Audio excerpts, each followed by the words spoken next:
बोलण्याची वेळ आली. जिल्ह्यात असूनही अनेकदा माझ्या तब्येतीच्या कारणामुळे बोलू शकत नव्हतो. आज आपल्या सर्वांना बोलवलंय, आपण सर्वजण आलात त्याबद्दल आपल्या सर्वांचे मनापासून आभार मानतो. परवा दिवशी आपल्या या बीड जिल्ह्यात पुन्हा संबंध माणुसकीला काळीमा फासणारी घटना घडली आणि फार मोठा उच्चाभरू जो स्वतः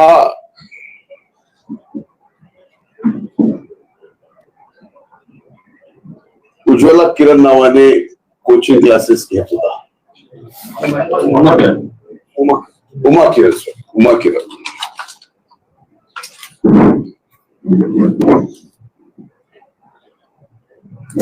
परवा दिवशी ही घटना बाहेर आली त्यावेळेस कळालं की एका आपल्या भगिनीला 1 वर्षापासून तिचा लैंगिक छळ केला जातो. 1 वर्ष आमची ती भगिनी लैंगिक क्षण सगळं सहन करते आहे आणि करणारा हा जो व्यक्ती आहे तो या कोचिंग क्लासचा मालक आहे. 1 नाही 2 व्यक्ती आहेत. विजय पवारचं नाव आहे आणि खाटोडे नावाचे हे 2 खाटोकर.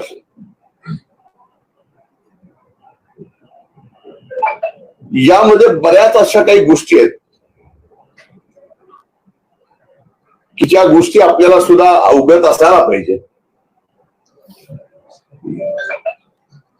या पवारनी अनेक छोटे छोटे क्लासेस आपल्या स्वतःच्या पैशाच्या जोरावर दबावावर या बीड जिल्ह्यातून बंद केले.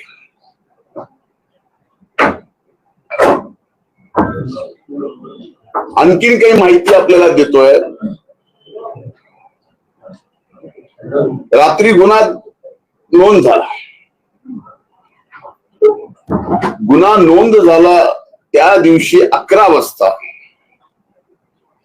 इथले स्थानिकचे आमदार संदीप क्षीरसागर या आरोपी सोबत होते. हे पोलीस तपासात येणं आवश्यक आहे. ते का होते, काय असं कारण आहे, काय त्यांचे कनेक्शन आहेत, फायनान्शियल आहेत, नॉन फायनान्शियल आहेत, क्लासमेट आहेत, काय नेमके.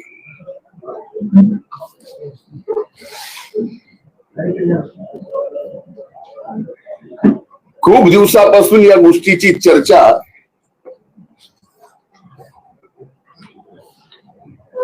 या क्लासेसच्या बाबतीत दबून होती की इथं मुलींवर अत्याचार होतोय, लैंगिक अत्याचार होतोय, अल्पवयीन मुलीवर लैंगिक अत्याचार होतोय.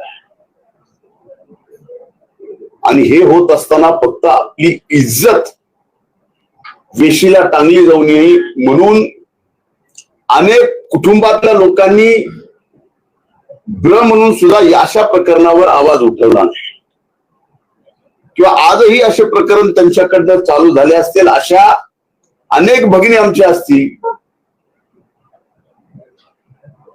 की ज्यांचा छळ यांनी केला पण त्यांनी एक अक्षराने सुद्धा पुढे कुठे आले नाहीत. का तर आपली इज्जत बळी. शेवटी इज्जतीला सगळेजण घाबरतात.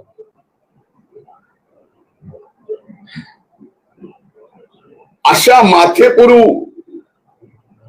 प्राध्यापक होऊ शकतो हाच माझ्यासाठी एक फार मोठा विषय आहे. आज ज्यावेळेस मी माझ्या त्या भगिनीच्या वडिलांना जाऊन भेटून आलो, त्यांच्या वेदना पाहिल्यानंतर स्वाभाविकच ज्या कुटुंबात असं घडतं आपली मुलगी आपल्या समोर त्यावेळेस असते आणि तिच्यासोबत 1 वर्ष लैंगिक त्रास झाल्यानंतर त्यांची जी भावना आहे ती माझ्यासारख्याला तर सहन झाली. इतक्या नीच व्यक्तीला इथला आमदार शिवजयंती महोत्सवाचा अध्यक्ष करतो, म्हणजे ह्याचे किती आतले यांचे कनेक्शन आहेत याचा विचार सुद्धा आज माध्यमांनी करणं गरजेचं आहे. या राजकीय आश्रयामुळंच या कोचिंग क्लासेस मध्ये अनेक आमच्या भगिनींचे लैंगिक शोषण केलं जातं. याच्यासाठी मी उद्या अधिवेशनाचा पहिला दिवस आहे, आमच्या भगिनीच्या त्या वडिलांनी सुद्धा ठरवलंय की मागणी करणार आहेत पोलीस अधीक्षकांकडे. आणि इथं मात्र 5,000 मुलं या कोचिंग क्लासेस मध्ये, आणि या 5,000 मुलांमध्ये किती जणांचं लैंगिक शोषण झाले, किती जण आपल्या इब्रतीला घाबरून आहेत, किती जण सोडून गेलेत. आणि याला कारण मात्र 2च व्यक्ती, आणि तिसरा व्यक्ती जो याला राजकीय आश्रय देतो. म्हणून या सर्व प्रकरणाची SIT करणं गरजेचं आहे. जे खरं आहे ते बाहेर येणं गरजेचं आहे. आणि जेवढ्या काही भगिनीवरती या नराधमानं लैंगिक अत्याचार केलाय त्याला सुद्धा पॉस्को मध्ये फाशीची शिक्षा आहे, ती दिली गेली पाहिजे. म्हणजे या नराधमाचा असा काही प्रकार आहे की अनेक नेत्यांसोबतचे फोटो दाखवायचे आणि तो किती जवळचा आहे या पद्धतीने विषय करायचा, आणि त्यातून आपली आर्थिक बाजू सबळ करून का आपल्यापैकी अनेक जणांना कदाचित माहित असेल की या कोचिंग क्लास चालवणाऱ्या पवार प्लॉटिंगचा धंदा कसा आला. आता जे स्कूलचं बांधकाम त्याचं चालू आहे ते रेड झोन मध्ये कसं चालू आहे. रेड झोन मध्ये एखाद्या सामान्य कोचिंग क्लासेस घेणाऱ्या प्राध्यापकाला रेड झोन मध्ये बांधायची परवानगी मिळती कशी. याच्या मागे नक्कीच तुम्हाला राजकीय आश्रय वाटत नाही. जर ते राजकीय आश्रय असेल तर तो नेमका काय आहे, तो आर्थिक आहे का आणखीन याच्यातून काही वेगळं आहे. जसं जसं पुढे होईल प्रकरण जाईल तसं तसं या कोचिंग क्लासवर काय काय धंदे होतात हे सुद्धा पुढे येईल. कदाचित हे आपल्यापैकी अनेक जणांना माहिती असतील, पण जाऊ द्या, आपल्याला काय करायचंय हे थोडंच आपल्यासाठी महत्वाचं आहे, म्हणून आपल्याकडून विषय तो गळाला जाऊ शकतो. तर माझी हात जोडून विनंती आहे, असेच काही नराधम आहेत की ज्यांच्या अशा प्रकारामुळं आज भगिनी सुरक्षित नाही. मी आदरणीय माननीय मुख्यमंत्र्यांना विचारणार आहे की नवीन SP आल्यानंतर या बीड जिल्ह्यामध्ये सर्व काही अलबेल होणार असा आपल्या सगळ्यांचा समज होता. मी आदरणीय देवेंद्र भाऊला विचारणार आहे आणि त्यांच्याकडून कसल्याही परिस्थितीत या प्रकरणात SIT नेमून घेणार आहे तरच या आमच्या भगिनीला न्याय मिळेल. नाही तर रोज अशा आपल्या भगिनी अबला या नराधमांच्या हाती पडतील आणि त्यांचं सबंध आयुष्य बर्बाद करतील. आज त्या भगिनीच्या वडिलांनी डोळ्यात अश्रू आणून काय सांगितलं, म्हणजे आमची अवस्था माझ्या मुलीने पाहिल्यानंतर तिला असं वाटलं की आता आम्ही आमच्या जीवाचं काहीतरी बरं वाईट करतोय इज्जतीसाठी, म्हणून मी हिंमत करून पोलीस स्टेशनला या ठिकाणी जाऊन खरं आहे ते सगळं काही सांगितलं. कुणाच्या घरात आपल्याला या सर्व गोष्टी व्हाव्यात असं वाटतं. एक महत्वाचा, ज्या दिवशी ही घटना घडली त्या दिवशीच्या 3 लोकांचे सीडीआर काढणं फार आवश्यक आहे.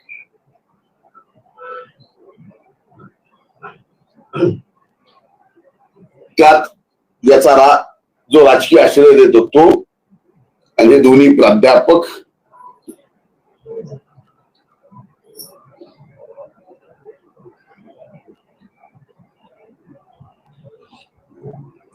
आणि आता सुद्धा ज्या पद्धतीनं तपास चाललाय, मी जी काय माहिती घेतली एसपी कडनं,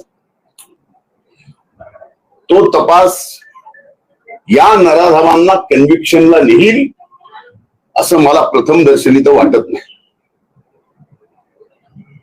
दुर्दैव आहे बघा, या प्रकरणांचं नाव, आपल्या खानदानाचं नाव पूर्णपणानं बदनाम होऊ नये म्हणून तर पुढे सुद्धा येऊ शकत नाही.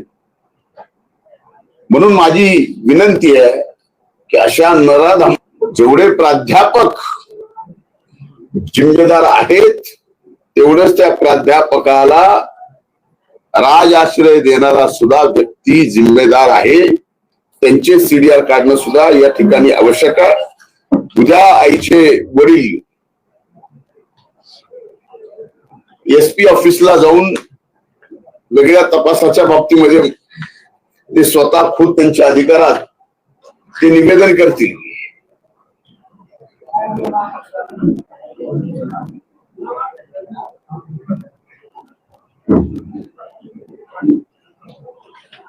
एक महत्वाची गोष्ट आहे, खर तर इथं आपल्या जिल्ह्यात ग्रामीण भागातून शिक्षणासाठी शहरात येणाऱ्या गोरगरिबांच्या लेकरांना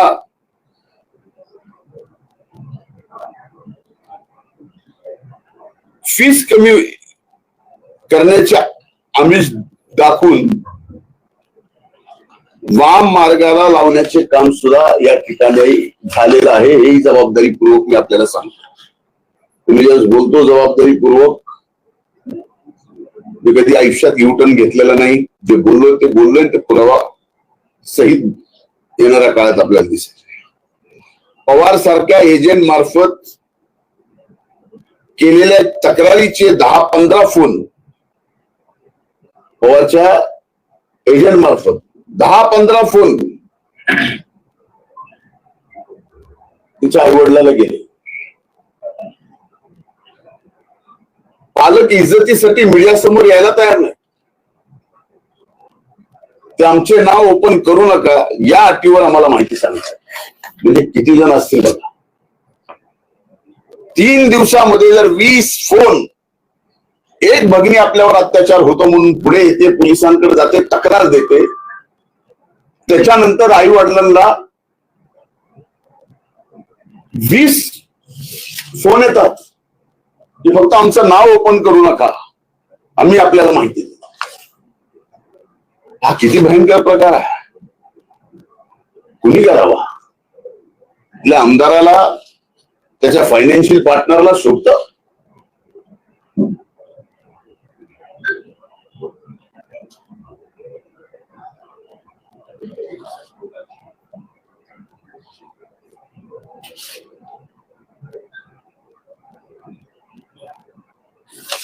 यामध्ये माझ्याकडून निवेदन संपलंय. मी उद्याच माननीय मुख्यमंत्री महोदयांना एसआयटीची मागणी यात करणार आहे आणि एक महिला IPS अधिकारी यांच्या माध्यमातूनच या किरण पवारांच्या, विजय पवाराच्या त्यांच्यावर राजकीय आश्रय असणाऱ्या स्थानिक आमदाराचा आणि एकूणच कोचिंग क्लासेसच्या बाबतीमध्ये चौकशी होणं गरजेचं आहे. त्या कोचिंग क्लासच्या मालकाच्या मुलीला 2 टर्म मध्ये MITला नीटला 300 मार्क पडतात आणि फायनलला दोन्हीचं टोटल मिळून 700 मार्क पडतात. म्हणजे मध्ये जे नीटचा घोटाळा ज्या ठिकाणी संबंध देशभर आपल्याला पाडून आला, याच्यात सुद्धा हे सामील आहे. आणि हे सुद्धा मी अतिशय जबाबदारीपूर्वक बोलतोय. माझं निवेदन इथं संपलंय आणि माझी एवढीच हात जोडून कळकळीची विनंती आहे आपल्या सर्वांना. आपलं माध्यम लोकशाहीमध्ये चौथं स्तंभ आहे. मी 150 दिवस अनुभवलाय आणि 150 दिवसानंतर मी बोललोय. हात जोडून आजही बोलायची अशी घटना झाली नसती तर कदाचित मी आजही बोललो नसतो. पण आपल्या घरातली ही आपला मुलगी, आपल्या घरातली आपली बहीण आहे, आपली लेक आहे समजून तिला न्याय देण्यासाठी आपण सर्वांनी प्रयत्न करावा, एवढीच हात जोडून माझी आपल्या सर्वांना विनंती आहे. धन्यवाद. राईट हँड असल्याचा आरोप करण्यात आलेला होता. जे प्राध्यापक त्यांना अटक करण्यात आली, ते राईट हँड आहेत आमदार संदीप क्षीरसागर. ते आपल्याला तेच सांगितलं ना की संदीप क्षीरसागर आणि या दोन्ही आरोपीचे CDR काढा. ज्या दिवशी ही घटना FIR घडली त्यावेळेस 11 वाजता हे संदीप क्षीरसागर क्लासेसच्या तिथं होते. ते स्पॉट आयडेंटिफिकेशन सुद्धा काढता येतं पोलिसांनी ठरवल्यावर ते सुद्धा निघेल.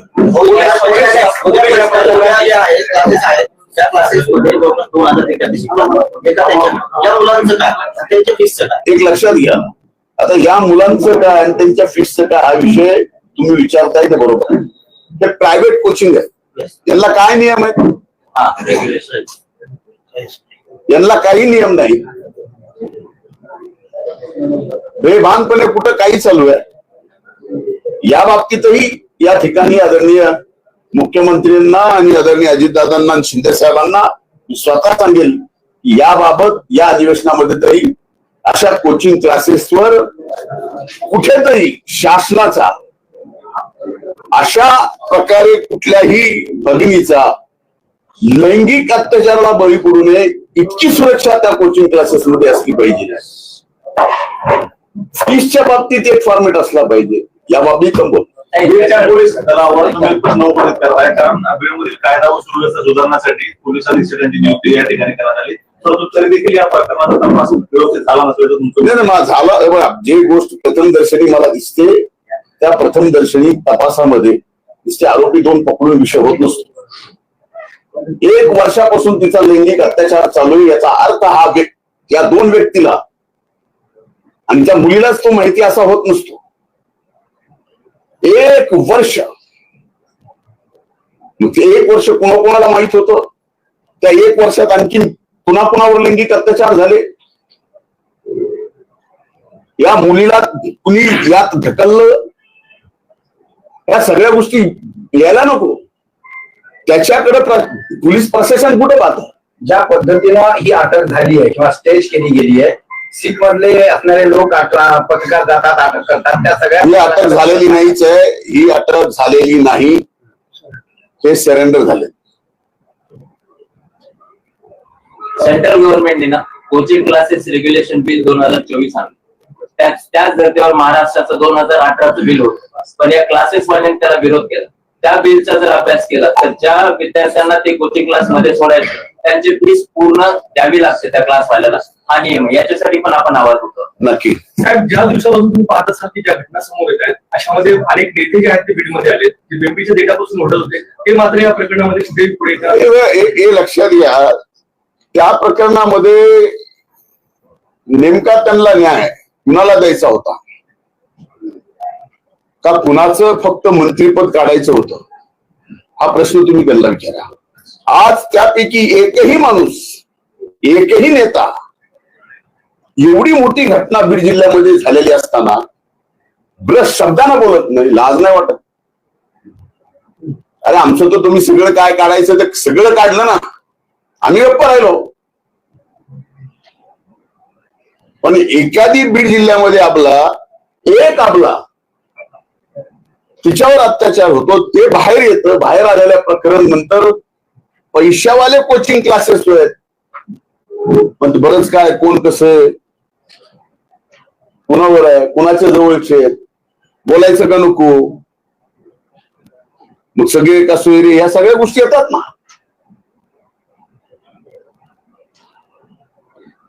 पण एक आहे, कुणी लोकप्रतिनिधी असला तर कमीत कमी त्याच्या अंगात मरेपर्यंत न्यायाची चाड आणि अन्यायाची चीड असली पाहिजे. त्या भूमिकेतून आज मी इथं आलेलो. धन्यवाद.